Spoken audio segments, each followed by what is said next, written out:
What's up, guys? Really impressed with the carbon fiber Mini Onslaught. Uh, it's probably as close to production perfection as you can get. Um, they're honestly not many. There's only one flaw that I can find, and it's really not a flaw. It's just a byproduct of a process they use. I'll point that out. But anyway, I've never done one of these. Just want to do a macro and show you guys just how beautiful this knife really is, how beautifully finished it is. I'll start with a blade here, and with the lens all the way out to 105 millimeter, I really have a shallow depth of field, as you can see. So I'm going to try my best to keep it perfectly focused while I'm tilting the knife around to show you. You can see the edge for how thinly ground this blade is. The edge is actually really nice. I'm going to guesstimate somewhere around 30 degrees inclusive. Not a steep edge at all. Very acute. Or not a shallow edge. It's very acute. As you can see, the satin finish that they claim is more like a bead blast, kind of a smooth bead blast. Note the inside of the thumb hole is finished, and finished beautifully, as you can see. Hard to keep that in focus. Just finished really beautifully. Even the finish on the top of the blade is just gorgeous. Smooth, zero machining marks. This part is actually rounded. It's very subtle, but it is rounded. I think I've gotten the white balance fairly good. I look pink a little bit. Maybe I need to up the green just a tad, but it's enough to show this knife in good detail. As you can see, the blade is just gorgeous. I mean, finished really well. Absolutely zero grind lines. No stray scratches. Nothing from the production process. Nothing at all. Moving on to the knife itself and the hardware, the carbon fiber is gorgeous. You can see faint machining marks, but that's okay. It actually kind of adds a nice feel to the carbon fiber. It is solid carbon fiber, as you can see.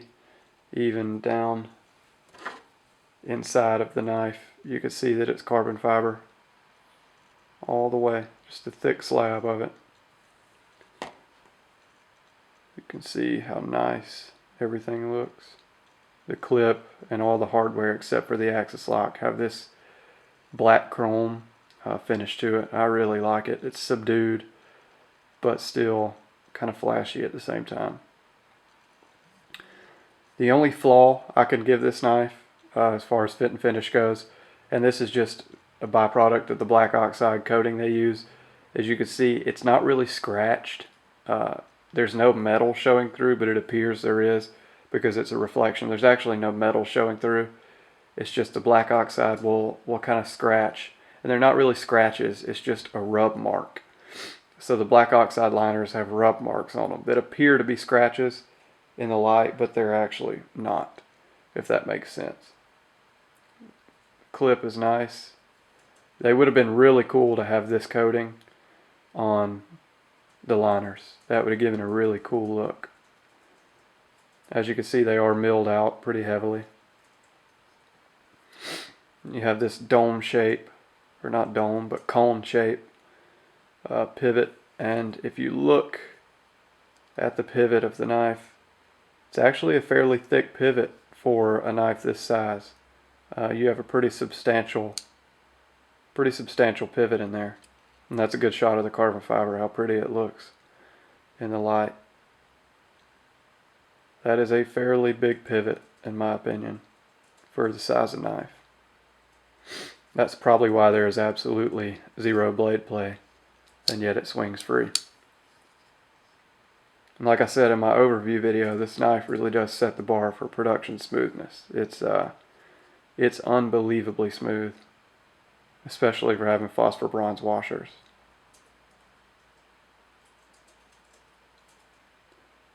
Really like the blue standoffs. That's a nice touch. I like blue. It's a really clean anodization too. On Chris Reeves, on something like the backspacer back here, it's got lines and light spots and all that, but this is a much deeper anodization, and I really like it. It's very even, very clean.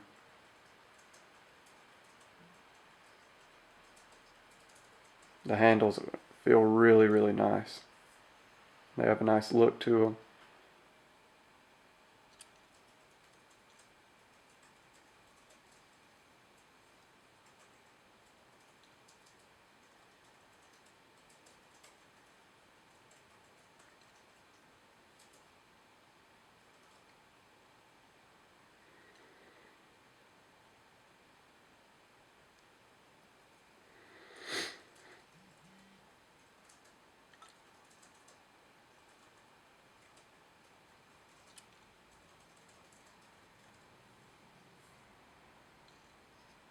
If you have a chance to grab this knife, I would say go ahead and do it, because it's honestly pretty amazing for what it is, and the price, under $200 most places, pretty sure.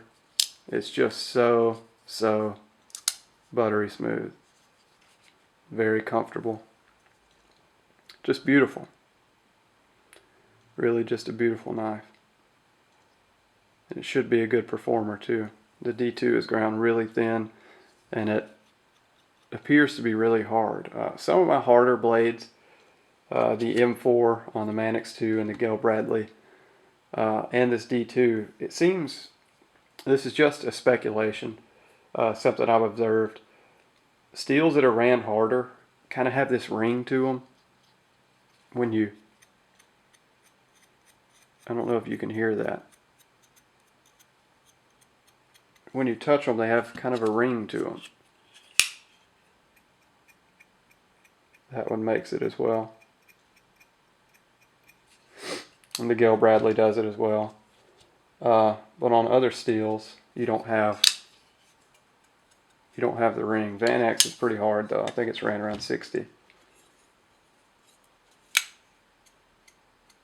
See, that doesn't have a ring. It's more like a dead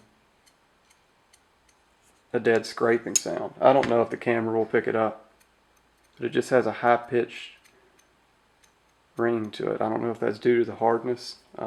All of my hardest blades do it, so it's just conjecture, but it is an observation. A hypothesis, not yet a theory, I guess. But as you can see, it is just a beautiful, beautiful knife. So anyway, first time I've ever done what you'd call a macro video. Let me know if you guys are into this kind of thing. I could show some other knives in detail. Anyway, thanks for watching, guys, and I'll see you next time.